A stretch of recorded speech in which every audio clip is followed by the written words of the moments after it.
What's up, YouTube? This is Too Raw for TV. All right, so before I get into this video, I want to give a shout out to Ticket TV. All right, he did a live stream earlier talking about this. Now, the new reports are out that, according to ESPN's Adrian Wojnarowski, Mike D'Antoni is the leading candidate for the vacant Philadelphia 76ers job after they fired Brett Brown. Right?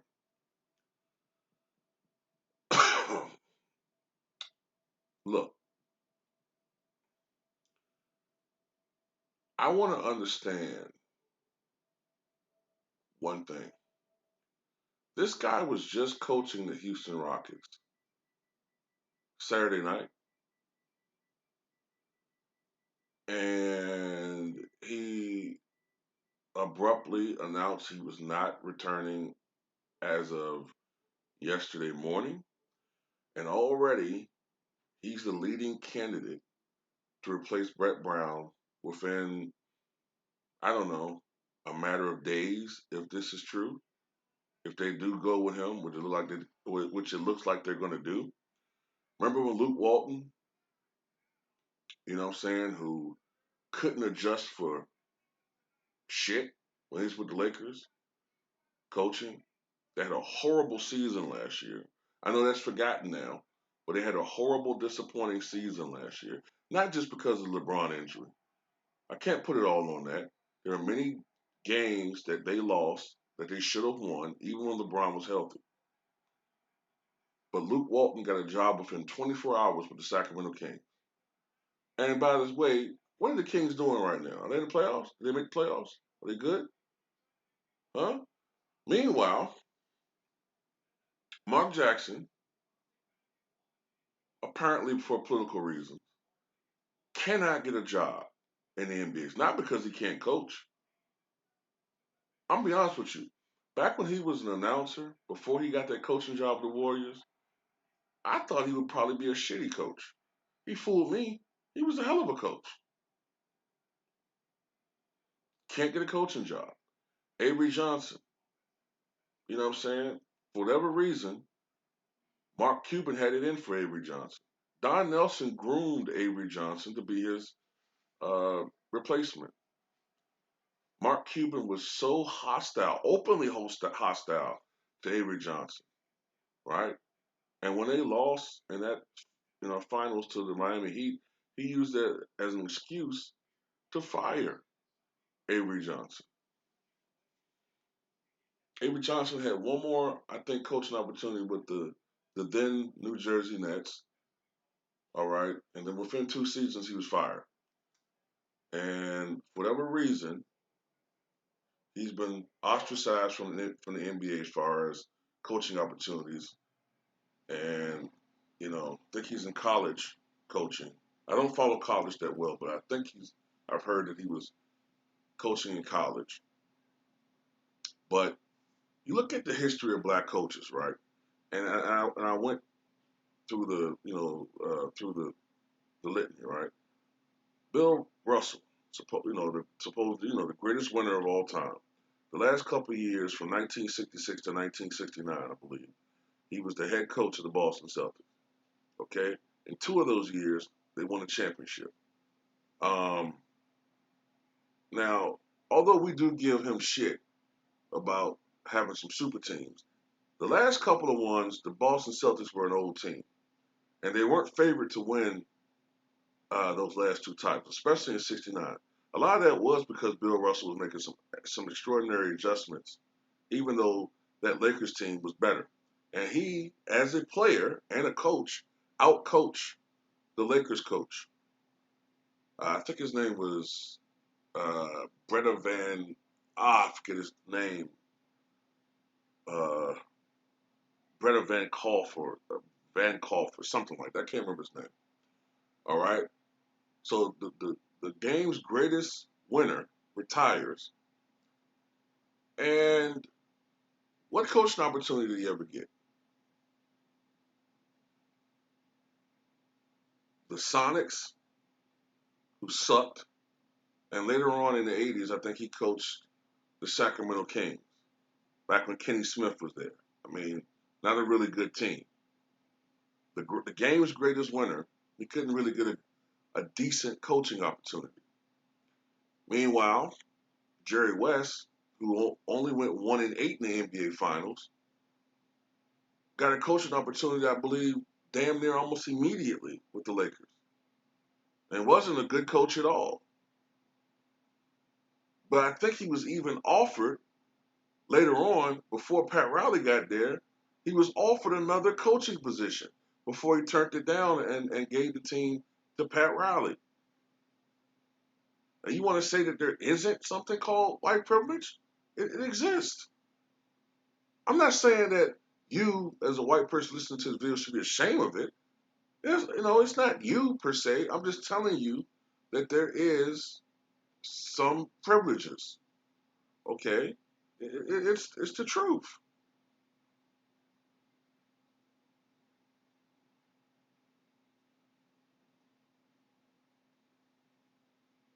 I put you like this. This is the way you can understand it. In this country, with the exception of being here on YouTube, I'm able to use the word nigger. Why? Because of black privilege in that aspect. You can't say that word. At least you're not supposed to. I can get away with saying it. The way you feel about not being able to say that word in front of most people, while I can kind of get away with saying it, is how I feel about and we feel about the coaching situation. God dang it, why can't I say that word? I mean, it don't mean I'm racist. I mean, but I want to express myself. Why you want to say it so bad? I mean, gosh darn it, why you get to say it and I can't say it? I mean, gosh darn it, I want to say it too. Get out of my face before I knock your goddamn teeth out your mouth. Blast your fucking jawbone out. But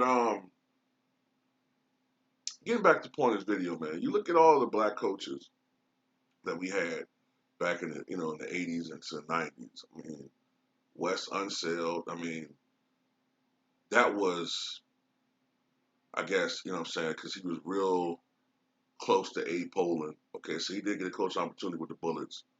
But then you look at the other black coaches. You had John Lucas, Bernie Bickerstaff, Don Chaney, and they kept recycling the same three black coaches. You know what I'm saying? Uh, Meanwhile, look, and these guys were getting a lot of experience, but they were always set up to fail. They would be in a situation where the team was rebuilding and the team was improving under their watch. And then suddenly, when that team was on the verge of becoming a championship contending team, that black coach was sacked, and in came a white coach. You know what I'm saying? Don Chaney was the coach of the Rockets. Just when they're starting to get their shit together, here comes Rudy Tomjanovich.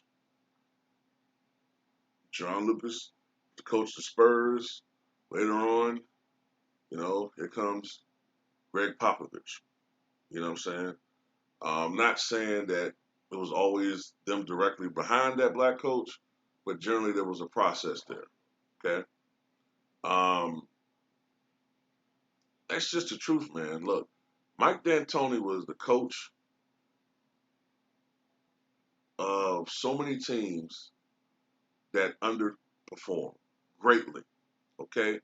The Phoenix Suns in the mid 2000s had the league's two-time MVP. Okay? Loaded with talent. And every playoffs, when teams could actually, wasn't just a regular season thing where you play a team, didn't really have time to really sit back and analyze with, the minute details like you do in the playoffs. When you play someone, you know, every day or every other day for a week or going on 2 weeks, you know what I'm saying? Whenever a team could really analyze that team and see their weaknesses, they underperformed all the time. Kobe Bryant almost damn near single-handedly beat that team in 2006. Okay, they dropped the first game of that series. Then the Lakers, realizing that that team was really small, took advantage of that and defensively porous, took advantage of that. When Kobe hit that game winner, the Lakers were up 3-1 against a team that some people felt was the best team in the NBA. They almost beat that team in the first round. That team had no business even being in the playoffs, really. Yeah, the Lakers eventually lost in seven, but the fact they were up 3-1 shows really on D'Antoni more than anything else. And then ultimately, they lost. You know what I'm saying? I think that's the year that they lost in the semis. I think it was. That whole string, that whole time he was with the Phoenix Suns, I think they only went to one conference championship, which they lost to the Spurs. I think it might have been 2007.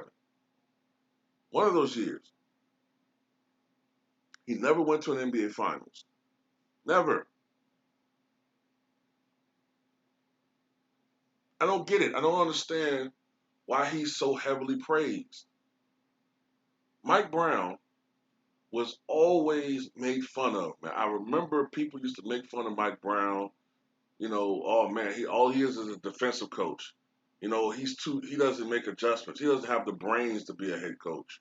All that subtle racist shit. Um, they used to make fun of the fact that, Mike Brown has this little facial chick where he makes little faces and shit. Makes little moves with his mouth and making fun of him and talking about he didn't know how to, coach offense and all that. They were always trying to limit him, right? But at the same time, Mike D'Antoni is a terrible. He doesn't make adjustments, and Mike Brown's teams have always been defensively porous, but nobody points that out about him.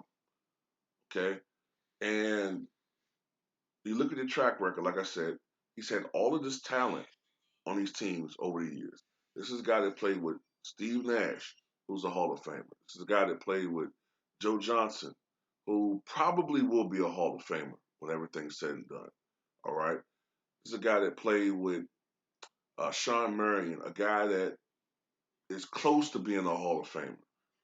Okay, this is a guy that played with Amari Stoudemire. If not for injuries, would have been a Hall of Famer. Okay, he played with Kobe. Okay, the late great Kobe Bryant, who will be enshrined, I think, in a couple more months from now. All right, this is a guy that played with Dwight Howard, who's a future Hall of Famer. All right, this is a guy that played with Carmelo Anthony. Well, coached, not played. Excuse me. I mean to say coached. This is a guy that coached Carmelo Anthony, who's a future Hall of Famer. All right. As much as you guys don't like Russell Westbrook and James Harden, they're going to be Hall of Famers. Okay. He coached Chris Paul, who's a future Hall of Famer. Okay. This is a guy who has had talent on his rosters and has nothing to show for it. Nothing. Okay. To tell you how bad a coach he is, when he was with New York, they were horrible, right? That one year, I know next year they weren't good, but that one year when Larry Brown was there, remember they won 54 games? You know what I'm saying? Larry Brown, throughout his career, didn't have quite the talent that D'Antoni has had. He's had talent, but not the superstar talent that he's had. And Larry Brown has a championship.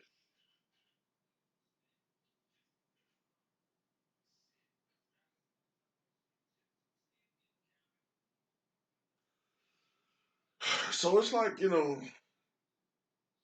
the end of the day, and Larry Brown's been to, I believe, two NBA finals, 2001 and 2004. So yeah, this guy's a horrible coach, man. And he leaves the franchises in ruins. Okay? When he left Phoenix in 2009, I think it was, or 8, 9, the first time, what did they have? Nothing. They had nothing to show for all of those great teams.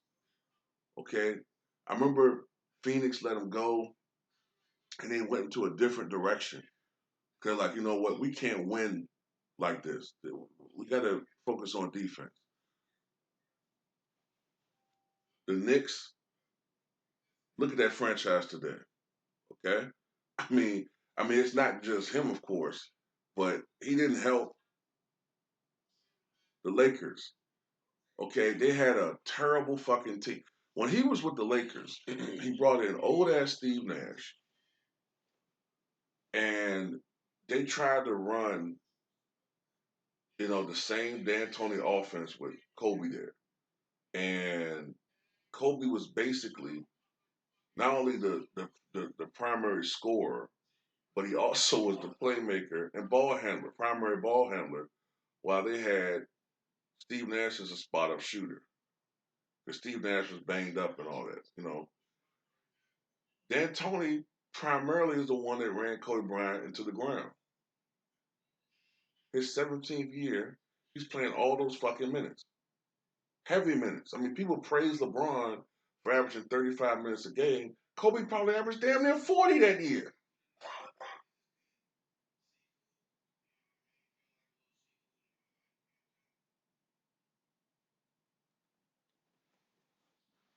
And I ain't even touched the Houston years. I haven't even touched the Houston years. And Jeff Van Gundy was on TV the other day making excuses for this guy. I mean, you look at the teams, his chrome dome ass. Look at the teams that this guy has coached against. I mean, do you expect them to win? Well, I didn't see you having that attitude when you was coaching the Bulls, when you coached the Knicks against the Bulls, and you never beat them.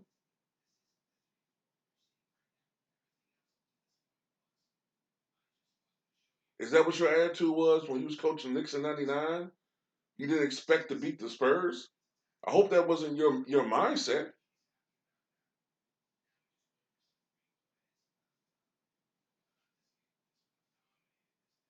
They definitely could have beaten the Warriors in 2018 and last year, no doubt about it. I don't know what Van Gundy is, chirping about, but that Rockets team supposed to have won in 2018 and 19, but of course they did not.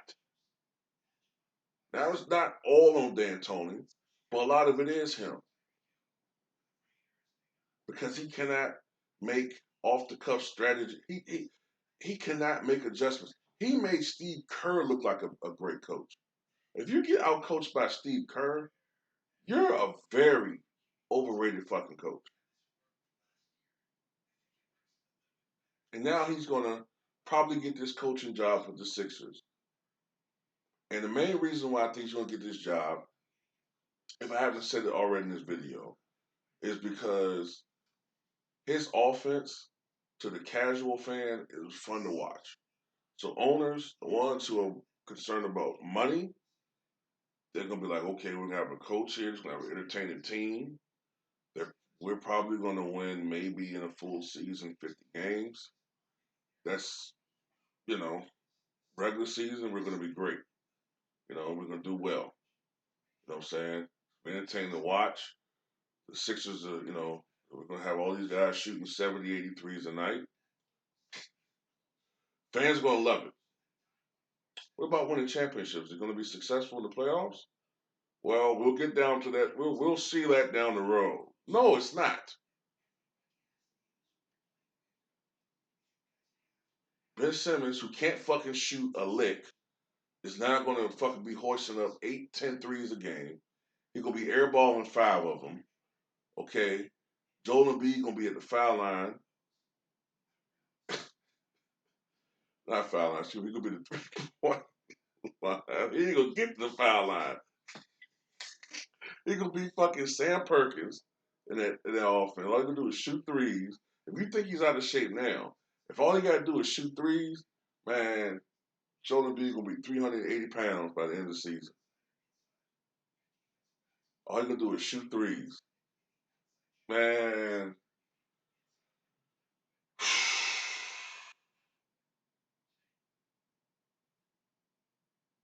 Mm-mm.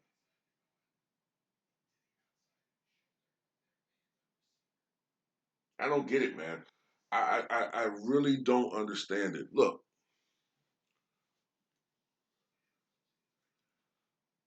I've seen a lot of people, and Tiki touched on this too, right? I've seen a lot of people criticizing Doc Rivers, and rightfully so. Rightfully so. Okay, if they lose this game against the Nuggets tomorrow night, even though I think the NBA gonna be giving them some help, you know what I mean. But if they lose this game, a lot of people are calling for him to be fired. I think he should because you can't blow 2 3-1 leads in a semi-series, especially with this team. Not with this team. It was bad enough when you did it with Lob City, but you cannot do it, Doc Rivers, with this team. Okay, because all it's going to do is emphasize the criticism some people have of you as being an average coach that's been elevated by the talent that you have on your roster. And, you know what I'm saying? And then some people feel like that 2008 championship was due more to the assistant coaches under you rather than you. Okay? But at the end of the day, Doc Rivers still did win a championship as a coach. Okay? Doc Rivers still has coached in 2 NBA finals. So, you know, I don't understand why people don't feel the same way about D'Antoni. D'Antoni has never even been to an NBA final. He's never been to an NBA finals. Think about that. All of this talent that he's coached over the past 15 plus years, he's never been to an NBA finals.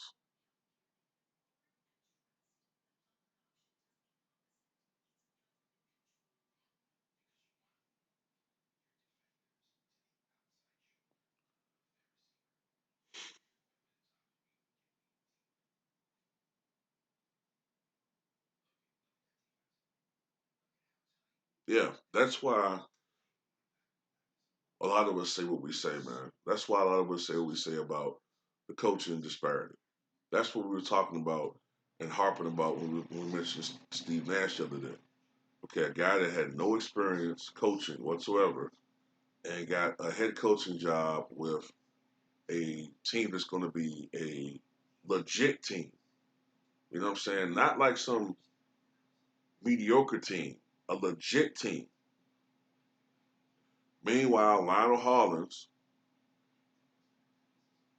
I don't know where he is. Can he get a job? You know what I'm saying? And another thing I'm tired of too, I'm tired of black coaches having great seasons and being coaches of the year and then getting fired. What is that about? You know what I'm saying? The coaches that have actually been good, had great years, great seasons. If I'm not mistaken, the last Knicks coach with a winning record was Mike Woodson. In hindsight, why was he fired? Why was he fired?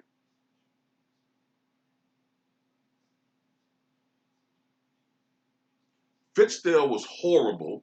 The current coach, after a fluke early start, he's horrible. Van Gun, Jeff Hornacek was horrible. Okay, you got to go all the way back to Mike Woodson for a Knicks coach that had a winning record. So why the fuck was he fired? Why was Dwayne Casey fired year before last? Why? Why was Mike Brown fired when he was the reigning head coach of the year?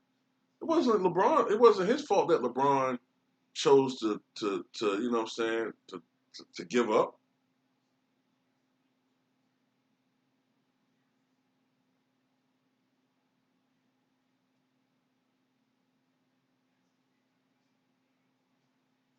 That's the problem. You know what I'm saying? Like black coaches don't have the same leeway.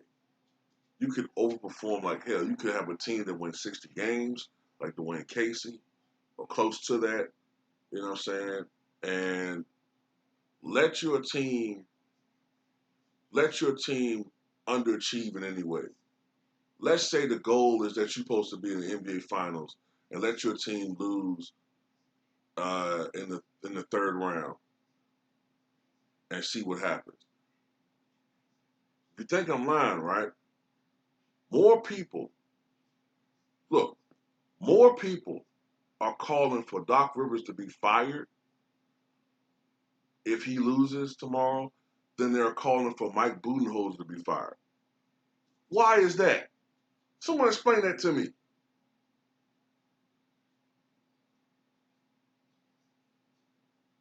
Well, it's only Giannis. Now, fuck that shit. You don't sit there and blame everything on the brother, on the player. You know what I'm saying? But the coach, when it's a white coach, he gets all the praise when they winning. But when they're losing, you put it all on the players. No, fuck that. Nah, no, it don't work like that.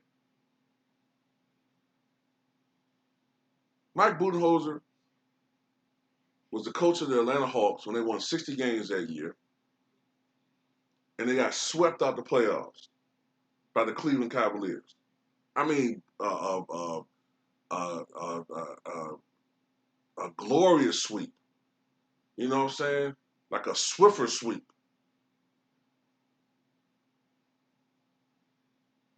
This team had the fucking best. This team was on pace. The Milwaukee Bucks, they had a full season. At one point, the Milwaukee Bucks were on pace to win 71, 72 fucking games, and they lost in the fucking second round of playoffs. Why is Budenholzer not fired yet?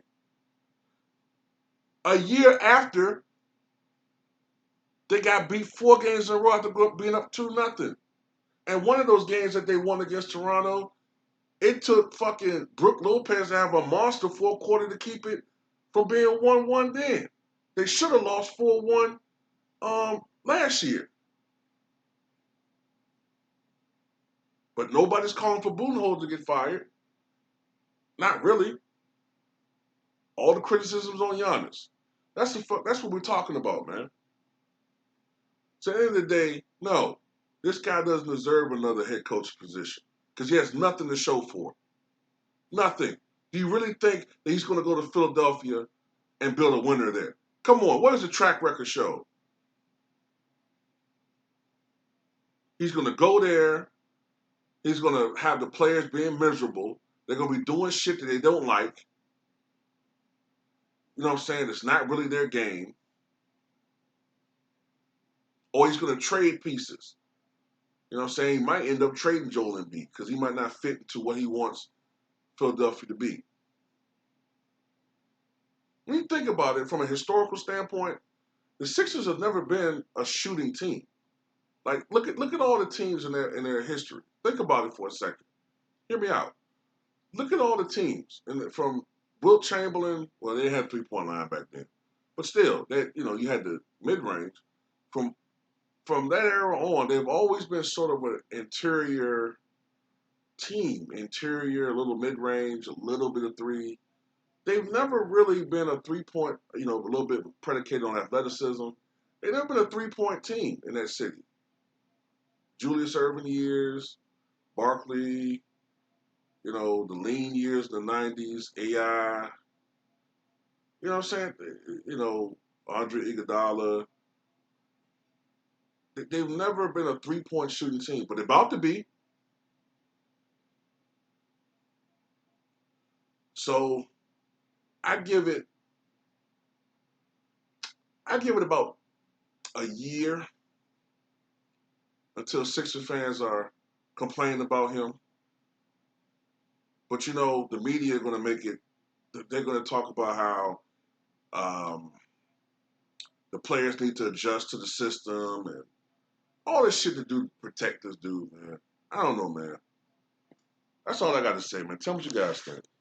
That dude doesn't need another head coaching job, man. He fucked the Rockets up. Him and Daryl Morey.